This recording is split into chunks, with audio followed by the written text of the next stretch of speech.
How to change the time code mode from milliseconds to frames. To begin, I opened a subtitle and a video, and you can see 3 numbers after dot in the time codes, which is indicating the milliseconds. 1000 milliseconds mean 1 second.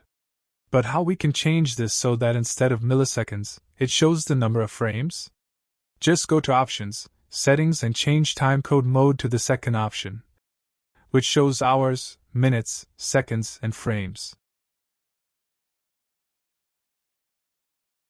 Now there is 2 digits number after a colon indicating frame. Also, there is a frame rate option in the toolbar. Click on the 3 dots and choose your video to calculate the video frame rate. Now go to Create tab. My video is 30 frame rate per second, which means that 30 frames mean 1 second.